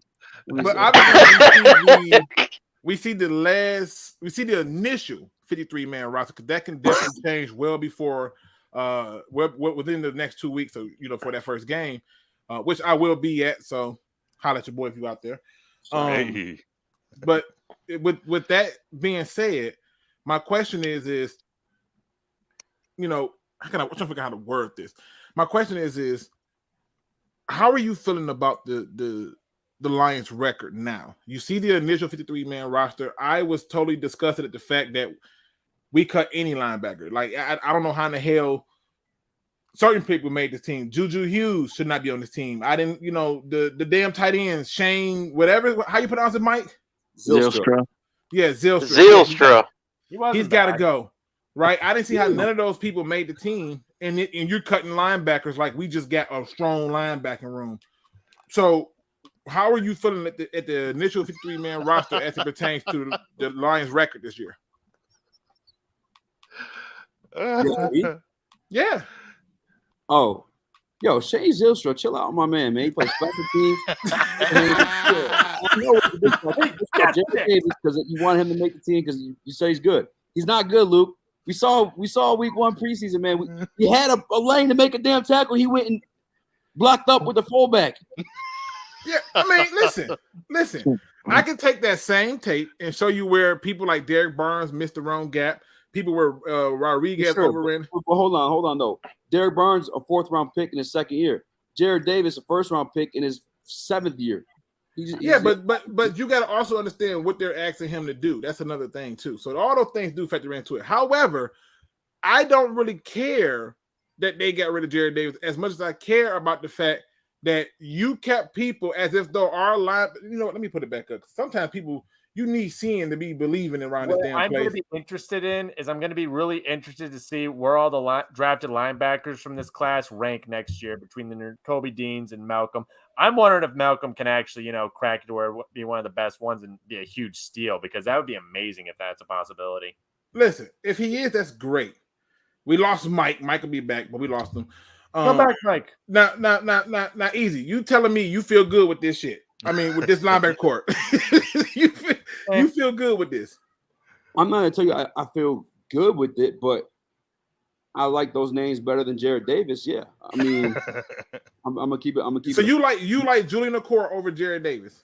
So Julian Okwara, though, he's not really. I don't know why they have him in the linebacker list. He's gonna be playing as he was in practice. He's gonna be playing the edge. I know he's going to be playing the edge, but they're going to use him as a hybrid, and this is coming directly from the Lions actual page where they got him as an outside linebacker. Yeah. So, I'm just going to go about what they saying. Even if you put him at edge, you telling me he's good enough to stay in the room with the edge rushers, really? With Romeo Okwara right now, with Josh Pascal hurt right now. And also Bryant's injury history. Yeah, yeah. I mean, yeah, 100%. No, absolutely not. Absolutely not. So, but you feel good. You feel good about this linebacking room, though. You good? I don't feel good, but it's what we got to work with. I don't feel good, but it's what we got to work with. I ain't mad at you. The linebacker position in the NFL, like like it or not, I know you're a former linebacker, Luke, but it's kind of dying off in terms of like how important it is. I mean, why is Mike such an oversharer? What the hell's going on? I love how everyone keeps Micro Mike for the people. That's what's up. Oh my God, Gunner. we got another one joining the building. My man Gunner is in the building. What's going on, Gunner? Hey, what up? What up? Not much, Gunner. How are you feeling? I mean, You got a weed whacker. oh damn! Oh, sorry. That's crazy. Hold on 1 second. all I heard was the largest mosquito of all time in his microphone. That's it. So I got a question for you, Luke, and Easy. Go ahead. What quarterback who was released? What quarterback do you have the most faith in as far as he's already ready for this team? You think Dan Campbell's gonna eat him up, and he's a Dan Campbell guy. Carson Strong for you. What about you, Easy? Probably Carson Strong. The Jets cut some guy too. I never really got to get a look at him. I like him. Yeah, I like the Jets guy. I'm being completely honest. I haven't watched anything of him playing. Maybe I didn't. I just didn't know that was who it was. But you look at the picture, Chris Streveler or whatever. Yeah. Oh, yes. He looks CFL Grey Cup champion, 27 years old, built like a tight end. He can run. He can throw. Can't be worse than Tim Boyle. Give me that because, bro, look at nobody's worse than Tim Boyle. New Orleans, where they took their tight end, turned him into the quarterback, and they're doing a bunch of crazy shit with them. Yeah, give me that guy. He looks like he can fit that same role easily. For real. But Carolina cut PJ Walker yet? They can't. They're really because Sam Darnold got hurt and Matt Corral got injured.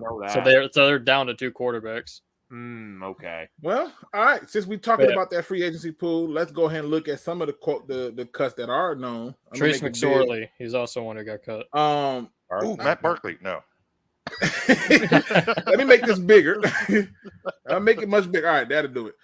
All right. In this group from obviously the Bills, right? I was looking at this group and I was trying to figure out hey, what can we really use? I completely looked over every offensive player minus OJ Howard. Because if you're keeping Shane, you can definitely do OJ Howard, but that's another story. We leave that alone. Is OJ Howard hurt again? Listen, they just moved on. It is what it is. Okay.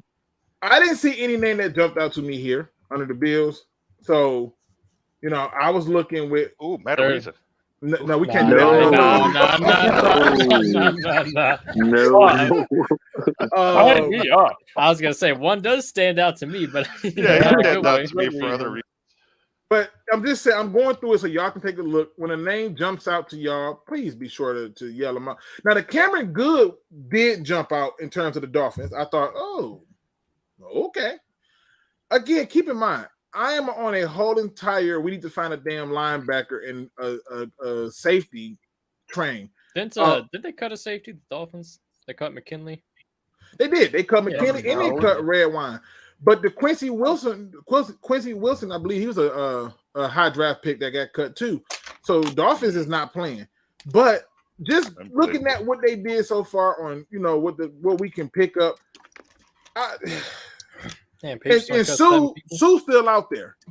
Seriously, I know people don't want to hear about the Sue thing, but please, everything we need, everything. And yes, bro, yes. Yep. I need to say it like a weirdo, but yes, bro.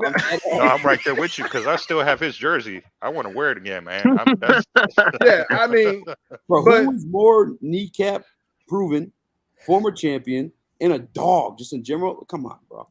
Just don't let her sister get the mic. He would be exactly what we need. It will free up so many other. Because imagine if you got Sue, Brockers in the inside, Aiden on the out. I don't care whoever you ask. You want to put a Charles Harris. You want to put Liam McNeil right up there with him. Dude, but no, I'm not just the rotation. The rotation. Good grief. Yeah. But yeah, it's when you look at who got cut, it's not like. I know everybody talking about Brett Hundley, Anthony Brown, whatever. But I'm looking at linebackers for me, right? That's where I'm at. Zacoby McClain. Zacoby McClain, please. I'm not reading. Please, Luke, I'm telling you, as the year progresses, I really think Derek Barnes and Malcolm could be it. I believe in Derek Barnes. I believe in Malcolm Rodriguez. My problem is at some point you got to take them out, and somebody got to come in, right? True that. That's all right. What about Trey Walker? Now, this is a Kobe McLean thing. I would definitely get the tight. He's young. He's ready to go. He does play inside backer. Damn, they cut 6 linebackers. That's Man, for real. About their must be nice. Man, you know, must be a team who got linebackers. That's 7. They cut 7 of them. Actually cut linebackers. Meanwhile, we got 6 of the most dangerous linebackers there is, right? Alex Anzalone looks like he's ready to go do a damn like love novel book cover. Like, what the hell? He'll be a coach next year. Should sign me a linebacker. I can miss tackles. He looks like a discount Clay Matthews. Discount Clay Matthews. Kirkland Clay. Let's see. I'm trying. Listen, I mean, anybody that's standing out to y'all yet? Has it been a name for me? McLean is definitely out there for me. Again, I'm exclusively looking at linebackers. I haven't even begun to look at that anything else outside of linebackers and safeties, though. Well, it ain't been too many out there yet. So you're just talking about like, hey, I know somebody. I know somebody in the chat gonna say Josh Rosen. Someone gonna say it. Cool. Josh Rosen. He can kick rocks. Oh yeah. I mean, but can he be worse than Tim Boyle though? Seriously? Yes. Yeah. Oh, okay. Yeah. The moment you don't know if you want to play football or not is a problem. The moment you were a first round draft pick, and then the next year they draft another quarterback. Oh man! I'll be honest with you with that. I think Boyle might be worse than Dan Orlovsky, and that's painful for me to say because Orlovsky was. Oh, he's 100%. Wait, what team is this? They cut like 9 or 10. Oh, this is Steelers. That's the Steelers. Should bring So, Buddy. I'm still. Oh, look, Lion legend Jeff Driscoll right there. No, we're not finna do that. I just want y'all to see. What the traverse looks like right now, and why.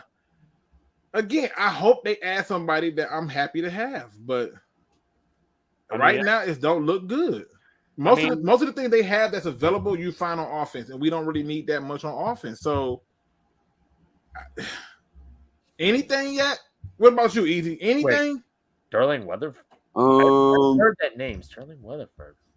I don't know if he's still productive, but Darquez Denard maybe.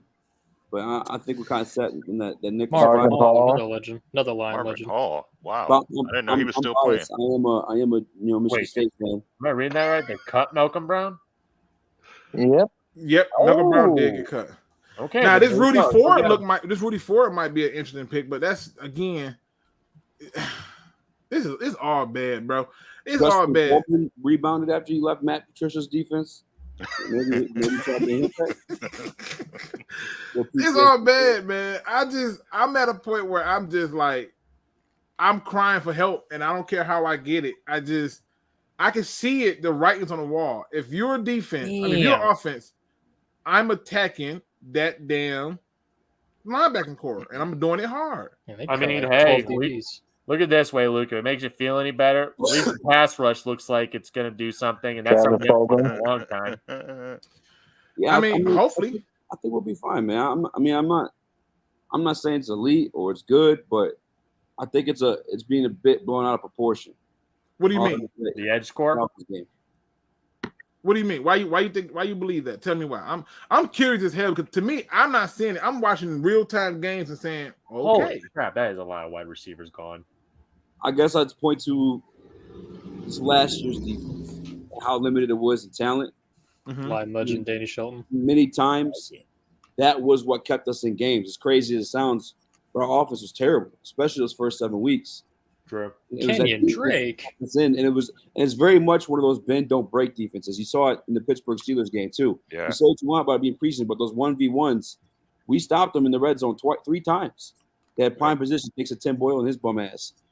Like I think they moved Sage Surratt to tight end and cut him. Damn. Yeah, to your point, Easy. I didn't even know he came back. I'm looking forward to those. We know our linebackers are weak, but our secondary is going to have to be our line and secondary are going to have to carry that linebacker core for sure. So I'm right there with you, man. Go ahead. Yeah, they got 3 quarterbacks. Barnes and Rodriguez. I'm hoping at some point in the season that becomes our 2 starters. I think they both fit the bill athletically, and obviously Barnes is explosive enough to make plays. Malcolm's a cerebral menace, bro. Used to be a former safety. Ran faster 40 time than Kyle Hamilton and set the all-time bench record for linebackers. Like, dude's he's a certified stud. I think those will hold down. Oh my God! Did you just say he's a certified stud? Malcolm Rodriguez, certified stud. He just come in as a 6th-round pick and just earned starting. How many of them damn drinks did you have that day when you was sliding through all these security checkpoints? How many? Hey, my man Mike is back. Mike. I mean, There you go. Mike. Story Jackson, linebacker from the Dallas Cowboys. The dude's a mauler. TA sent me on to him. The guy spears like Bill Goldberg. And then Webb, the quarterback from the Giants, he was released. 456 yards in preseason, 3 touchdowns, and I think a QBR was 150 plus. So that could be, and Cooper Rush, quarterback from the Cowboys. That could be some options for the Lions. The one thing that Rodriguez reminds me of back in the day, and this Luke will have to help me on this one because this was back in the early 2000s. He'll probably remember the name. We were really high on one guy that his last name was Zach Blue. Follett. No, Blue. His last name was Blue. Blue's whole deal was he was a wrestler just like Malcolm. But I remember Blue was a nasty piece of work. That if he got a hold of you, you couldn't get away with the crap that Blue used to do back in the day. I remember he picked a guy up in the air, slammed him right down on the ground. Like, you couldn't get away with the crap that Blue used to pull. Oh, is that the 49ers that cut Tart? I like Trey Walker. This is the Commanders. No, the one right above. Oh, yeah, the 49ers cut Tart. Oh, he started. He was a starter for them for a while. Oh, wow. Well, times have changed. Now listen, Mike, did you just hear what my man Easy just said? He said that Malcolm Rodriguez is a stud. He's a stud and a bona fide G. Now look, he's for what he's doing right now. I'm very happy for what he's doing. I think that just people overhyped him in the beginning. I think he's great. I like what he brings. I just don't think he's Luke Kuechly right now. That's my thing. But are you? I'm not Ray Lewis. Stud seems a little bit excessive. Well, I'm not gonna lie, man. I look in the mirror and I said I'm a stud and a bona fide G. You know what I'm saying? Yes, I understand. I will say he is overhyped because he's going up against our linebacking core, and it's instantly going to make him look better. Which, again, I will admit that is very true. But I hope that his play translate very well in the regular season, and we'll see. Yeah, and I just don't want people to hate on this guy if he makes rookie mistakes. He's a rookie 6th rounder. He's going to make mistakes. You know, he's not going to come in and be Luke Kuechly day one. It's just not. He's going to make mistakes. He's going to make great plays. That's what a rookie is going to do. I just don't want people to think this dude is going to come in and be a god day one and go to the All-Pro. Whoa! Are you saying the Lions fans are impatient? Let me ask you a question. I'm curious about this, and I really am thinking about this. The 49ers cut D and Jordan Willis. He may be a guy Lions should bring in. I don't think they're going to add any more edge rushers at this point unless somebody gets hurt. I can't see it. That's the Eagles that cut Tart. So the Eagles cut Tart. Thank you, Steve. I like Trey Walker. Oh, I thought you saw the 49ers. I like Trey Walker. I want to ask y'all this question because this is the big talk going around about Kellen Mond being released. Is there anybody who is not willing to kick the tires on Kellen Mond? I mean, it can't be. I throw him on the practice squad. That wasn't the question. He said, I throw him on the practice squad. Is that what we do? We put him on practice squad now? Just see if there's anything from him. I mean, he's a young guy. He's drafted last year. So let's see, 3rd round pick. Let's see if he's got anything. Yeah. Kind of crazy. Yep. So, all right. No biggie. I think every quarterback should get a damn shot at this damn point. I don't think we're at a position to not take any of these goddamn quarterbacks and give them a shot. I mean, you gave damn near 2 opportunities to freaking Tim Boyle. Blau's been 100%. So Strebler's available. I'm telling you, the guy is a great Cup champion. Now, mind you, I know it's CFL, but dude, we've given chances to so many bums on backup QB. It's not even funny. Josh the guy's Johnson, a shot, Tom man. Savage, Chris Daniels, Jalen Sweeman. He's part of that really good Pittsburgh D line. So I know Mike brought up Chaz Surratt, as a possible linebacker add-on. I'm just not willing to turn down anything in the position of linebacker, quarterback, or safety. I'm not willing. And Story Jackson, man, you got to check this guy out. TA threw me on him. The dude is a beast. I think he's an underrated guy. He did play for the Dallas Cowboys. He got released. Wow, their receiving course trash. And to SpeakEZ's point, man, I'm with him on the Rodriguez, and I'm with Micro Mike as well. I think he's going to be a great player given time, given more reps. What he's been able to do as far as being drafted 6th round. There's a legend, Tease Tabor. And he's actually out here just, he could be potential green dot his first season as a 6th rounder. I think that's. I think we need to look at that more so than what he's not. He might not be the next Luke Kuechly. He might be the next Malcolm Rodriguez. He might. Yeah, I'm not even looking. I'm not even looking at. I'm not even looking at his draft status. I don't care about his draft status. What I'm confused by is the level of hype he's got for scrimmages. When it count is where we got to look at it. 6th round though. He put it on tape.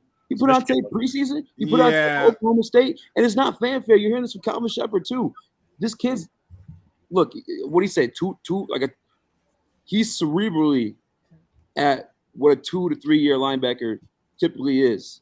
No matter what. So what team? Not named the Lions. Could he go on and start on right now? Had he been drafted by them?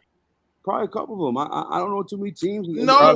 Probably Cardinals. Probably. He's still very much a rookie.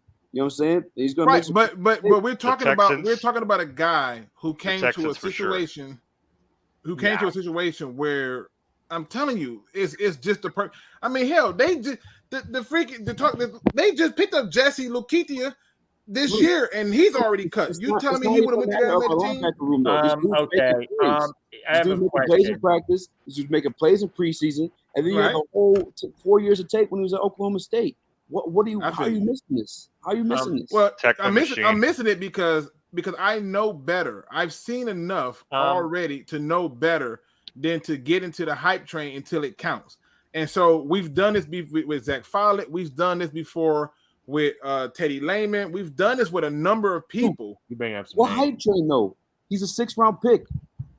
That's why it's a hype train. If he was taken higher, I can understand the approach of it. But the reality is for me is he came to a team with a very weak room and earned a spot. I'm excited for that.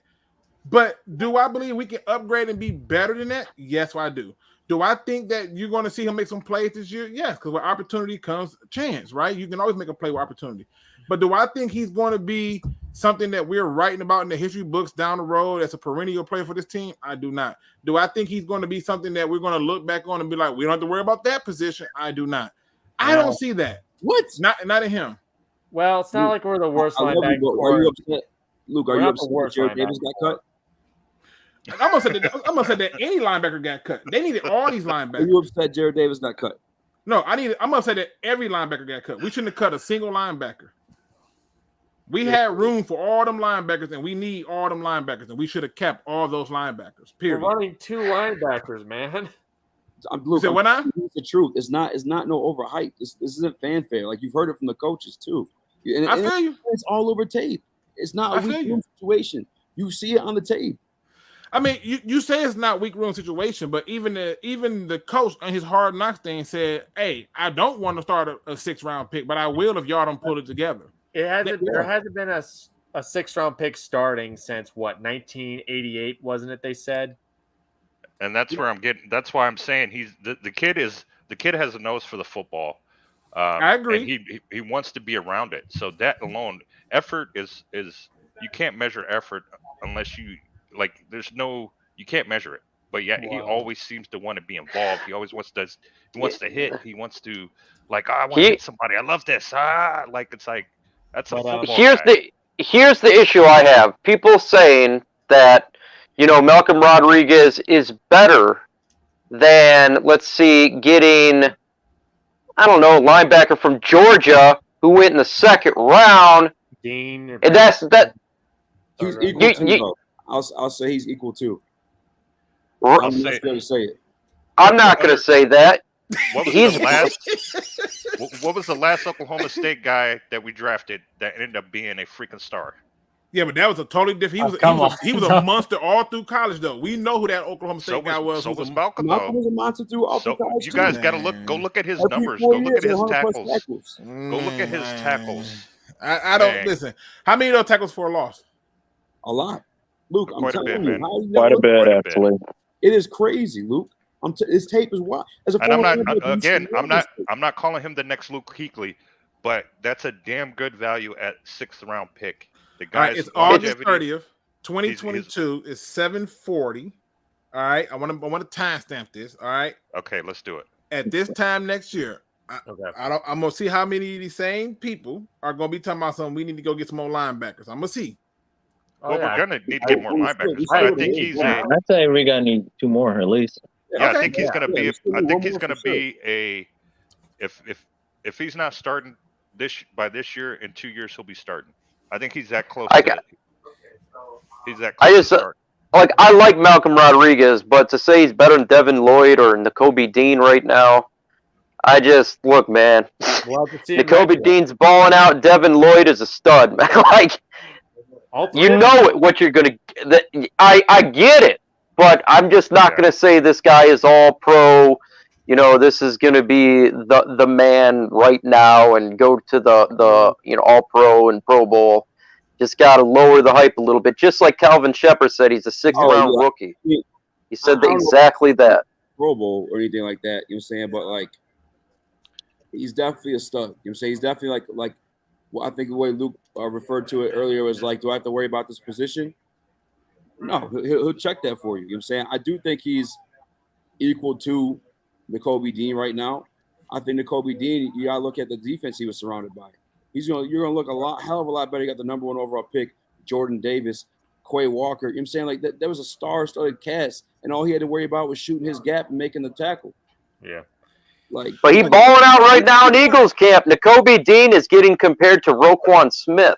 For sure. Right now. Yeah, the Eagles are stout at defense, though. Now keep in mind, easy. Keep in mind, easy. I'm not even comparing him to nobody. What I'm pointing out to is the fact that he was originally drafted to be a special teams guy, right? And our room was so bad. Room was so bad. No, I don't think he took the spot. Have to be a special teams guy. I think it was. They said it. They literally said it. They was like, "Hey, he's gonna be a." They said they said that was they expected his role to be his first year, but that's typically what happens with young guys. Yeah. No, they literally said that they drafted him to be a special teams guy. They're not drafting to play special teams. What was the? In the 6th round, what are they drafting him for? To be a starter? To be a linebacker, yes. So you tell me they drafting 6th and 7th round people to be starters on this team. Dude, every draft pick counts. You said that, right? Every draft pick counts. What was on There's always that diamond in the rough that you guys think. Wait. Look how Adam slides up in here. Adam says, "Fuck the catch-up guy." I'm not even a catch-up guy because I don't rock with no catch-up. Okay, so hey, the hell with that. Don't be getting all hype on no. I'll tell you what, y'all keep that same energy. Okay, hey, don't keep put that me in that same group. energy. Oh, he's not talking I about promise you. you. No. They had I think easier one of them posted a video on Twitter. It's hilarious. You gotta check it out. The catch-up guy. About Sports Gym from Twitter. Oh. By the way, Nakobe Dean does look good. Can I tell you who's on that defensive line? Brandon Graham, Fletcher Cox, Jordan Davis, Josh Smith. There's some nice guys to have. You know what I'm saying? There's nice guys to have for you to excel. You don't stop giving this praise to the other team. And the Lions gonna beat the Eagles. You heard it here first. Hey, Easy got money on them. I'm taking at least 12 hands on that bet. I'm hoping. Matter of fact, you owe me. Money on how much you bet? Yeah. You got to put me in that list. Though I'm nervous about that acquisition. I ain't gonna lie. And see, this where Gold Line say, I don't put him in the Hall of Fame, but he did earn his spot. I think he earned his spot. 100%. Our room was Facts. Get out. I don't want facts because I've been the hype train guy. Let me say that I'm not saying he's gonna be Luke Kuechly. I'm not saying he's gonna be Hall of Fame. He's gonna be a damn good player. He's gonna be here for a minute unless he gets hurt. I think he has potential. I hope so. This year's Amon St. Brown. I hope so, man. That'd be awesome. That's what I like what I see. 100%. Adam Gore. He said, "Where my?" He said, "Where Mike at?" His mother. I'm right here, you. Now, Frog says this. Frog says you're all judging, and this is to be fair. He says you're all judging Malcolm. I mean, we haven't even seen him in a regular season. What he's doing is setting the bar a lot higher than it is. That's our future. I'm with that. And that's what I'm with. Yeah. All I'm saying is wait for a regular season game before we start talking about he's a bona fide stud and all this other stuff. That's all I'm asking. Can we get some regular season games underneath his belt before we start talking about stud and all this other stuff? I can't say stud. I just think he's going to be special. I think he's good. I'm saying decent right I'm saying I'm worried. I just don't want him to be set up for failure. Like if people go in and thinking this guy is the greatest thing and he makes rookie mistakes, oh, this dude's a bust. Like, no, dude, he's doing great. Like, he's gonna make mistakes. Yeah. And to me, the problem that I have with it is the expectations are higher on Malcolm Rodriguez than they are on the picks that we took in the first round this year. This is blowing my mind. It's higher than Pascal. Right? It's higher than Kirby, right? And so when you look at that, I'm trying to make sense of it by telling people, slow your roll. Let's see some regular season games. But I want people to tell me he's a stud and all. No, slow your roll. Let him take a regular season game and we see what it is. But the expectations are too damn high for a guy that was taken in the 6th round, where they should be higher for the guy taken 2nd overall. And we're not talking about that. It's like his expectations are higher than Jeffrey Okudah, who he took with the 3rd overall pick. I want Malcolm Rodriguez. I want him on this team for a long time. I don't want him to be people, well, crap, he missed the tackle. He needs to go. Like, no, he's a 6th round rookie. He's going to make mistakes, man. It's going to happen. But he's kicking ass. I love it. Just like Chase Lucas, 7th round pick. Dude's balling, man. But he's a 7th rounder. He's going to make mistakes, but his ceiling's so high, he needs to be on this team. And he is. Lions Lee want to know, why did we cut Justin Jackson? I think because Jefferson block. I think he has the contract, which is a lower than what they're going to probably have to end up paying Jackson. And then I think on top of that, with Jackson, I think they just looked at it and was like, you know what, they've been doing this for the longest. They keep guys who they believe has shown progress over guys that they just brought in. And that's just, what in the hell is going on behind you, Easy? Oh, yeah, Easy, man. What? It's all salon back there. What? You didn't see that? Hold on. I'm sorry, Easy. Hold on. Let me oh, my. Hey. We have no, Easy. No.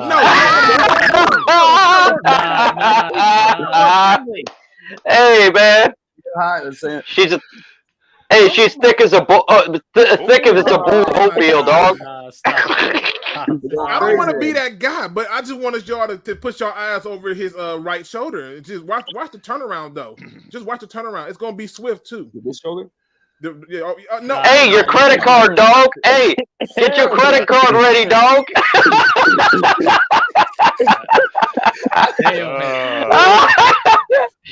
Look. Oh, it's a guy. You need to be stopped. Adam says she ain't. Listen, Adam. Nobody talking about her face. We talking about that damn wagon when she took around. That's what it was, Adam. Nah, y'all need to be stopped. Listen. Hey, man. Hey, you have been on jail. Well, he's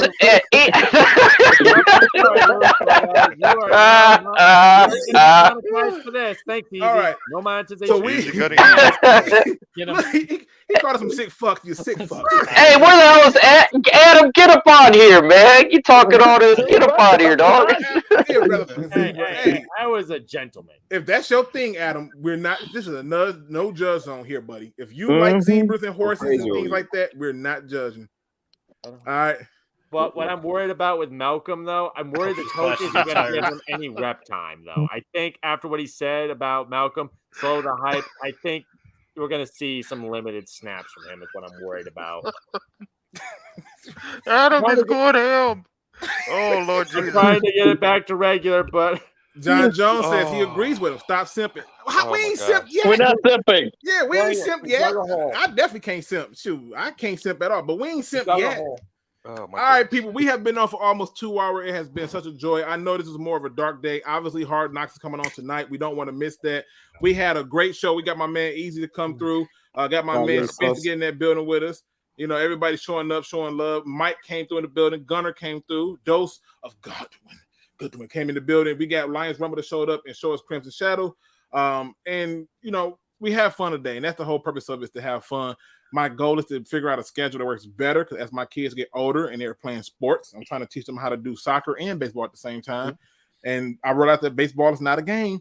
It's more difficult than I remember it being.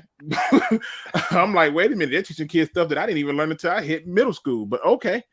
So there's a lot of things going on. I want to give final thoughts so we can start to do that. If you're in the chat already and you here, please hit that like and thumbs up. I got to get Adam on one day so we can have some fun with him, Easy, and everybody. You know, since he's already in rare form as always. We gotta get you on heavyweights too, man. Man, listen, you know what? You give me the time and give me the day. I'm gonna make time for it. They've been tagging me, bro. I ain't gonna lie. They've been tagging me. Yeah, the Mike was on there recently. They've been killing it lately, man. Shout out to those guys, man. I funny as hell, man. I and just be laughing. I spend so much time laughing. I be trying to type, but then there's something that be like, what the hell did that come from? Luke, you help birth me in this, bro. We gotta bring around full circle. We definitely come. I want you in studio though. Or we can put. We didn't got to do the face reveal. We could do. I told you, we already game plan. Right. We got a game plan for it, right? Give him the Black Panther mask. Wear a Spider-Man mask. Put the Black Panther. Wear Malcolm Rodriguez mask. I'm gonna have a girl just sit in the chair and just mouth the words you're saying. Oh, don't do that. Slide your credit card. Why is my phone rising? I know, right? Let me get into the final thoughts. We're going to start the final thoughts off with you, Dose of Goodwin. What are your final thoughts for the people as we get up out of here? There should be higher expectation for a first-round pick than it should be for a sixth-round pick. Amen. That's it right there. All right. Gunner, what are your final thoughts for the people? All right. If y'all are worried about this linebacking core, do not worry. We're taking Noah Sewell next year. It's going to be okay. Okay. All right. That's it. My man, Crimson Shadow, what are your final thoughts for the people? Well, my final thoughts is I'm sorry you're not going to get monetized for this. Thanks to Easy. Thank you for that show right there. He's getting a community guideline strike. And it doesn't matter if you get drafted. If you play, you play. Go ask Amra. Go Maskamani. Love the guys. I don't care where you're drafted. Just play. I just need some wins here. I need a reason for my girlfriend to stop saying, why do you root for this team? I'm trying to teach her football, and she looks like she's in pain. Lions Lee in rare form today, too. This is one of them days where people are happy. Hard Knocks is coming on. I suspect there's been some more drinking than usual. But that's a good one right there. All right. I can confirm she's thick. You ain't got to confirm shit. I saw that on the show. Nigga didn't go grits. You ain't got to confirm it. I saw it. You're gonna be a married man. Stop it. Man, listen, my wife right here. She know it no disrespect. She know she got me on lock. Ain't nothing going on. All right. My man's Lions Rumble 81. What do you have for your final thought? Man, welcome back, Luke. Man, I've been waiting on this. Shout out to the panel, man. The panel was on fire today. Shout out to Chad as well. Yeah, man. Hard Knocks tonight. Couple more weeks. I'm starting to dabble in writing. You guys make sure you go check me out on Twitter, Lion Rumble 81 on Twitter. And again, as always, Luke, thank you. Panel, you guys are killing it, man. SpeakEZ, Micro Mike, Gunner, Dose of Goodwin, Crimson Shadow. Thank you guys. Chat, you guys are awesome, man. I appreciate it. Hey, salute to you. I want to go ahead and give my man Micro Mike the final thought. I'm gonna let Easy go last since he got the view, so I'm holding him off for a reason. But Mike, give me your final thought, man. When all else fails, folks, always hashtag smash the hole. What? Totally was not expecting that to be the final thought, but we're gonna go with it. I want that on a t-shirt. Yeah, like what? Hashtag smash the hole. Hey, I'm actually trying to make that into a t-shirt. I'm sending it to L&U. We're getting in the works right now. Hashtag smash the hole. Let's go. Hey, what can I say? All right, and then listen, he goes and pop it out quickly. Yeah, smash the hole. I just can't believe this. Anytime you call a run play at 4th and 1, smash the hole. Yep. I don't get. All right. And last but certainly not least, my man Easy from SpeakEZ, which I plan to come on. We're gonna figure this out. It's got to happen. So, give me your final thoughts before we get up out of here. You need to quit sleeping on Malcolm Rodriguez. Go ahead, bro. Go ahead. Man. I'm live. My guy, Constantly Skinny, from 5 to 7 every weekday. We have the cake cam. We have the cake cam ready for you, and make sure you guys check us out and let's go live, baby. Shout out to Luke too. You've been minutes since you've been live. At least I know, man. Listen, dude. It's been a long time. I'm telling you what's happening, man. The job. There are certain high times where my job picks up, and towards the end of the beginning of the summer, end of the summer, school year, it's when it picks up. So what can I do, man? You guys got power back on up there? I never lost power. Michigan? I never lost power. I was very shocked. Okay. Parents were down now. Couldn't be me. Okay. I never lost. Now I can't drive down my street. Okay. But I didn't lose power. So but yeah, the trees and stuff are down, but that's about it. Y'all know me. I can't end the show unless I end it on a positive note. Again, shout out to everybody who showed up in the chat, showed love, and put a like on the video. Shout out to all my guests who came in and just have fun. HD. Hey, and again, I got to end it on a positive note. Today's positive quote comes from me, and it's simple. You just don't know how great you are until you know how great you are. I find it funny how we often compare ourselves to what others are doing, but not realizing that we can do those same things. The difference between them and us is they were willing to put a foot in front of the other to get it done. We just keep sitting back, giving ourselves excuses and reasons to not live our best life. We want to see the best life happen, but don't want the work that goes to the best life. You don't know how great you are until you know that you're great. Your mind will do what you believe. If it believes that it is afraid of something, you will not move in fear. And if you believe that you are great and destined for something great, then you will move fearless through every obstacle that's in your way. I'm asking you to be fearless today. I'm asking you to be great. Access the most powerful part of you, your mind, and to understanding that there is no such thing as you not being powerful. There's no such thing as you can't fly, or there's no such thing as you can't be a hero, or you can't have that car or that house or that girl. All things you can have comes from the first state of your mind. And if you are unable to unlock your mind, then tell yourself to fake it until you make it so that you can be the great person that you are. With that being said, ladies and gentlemen, please hit that like, subscribe, notification bell. And if you don't do nothing else, don't be no chump. Please do your research. We are out.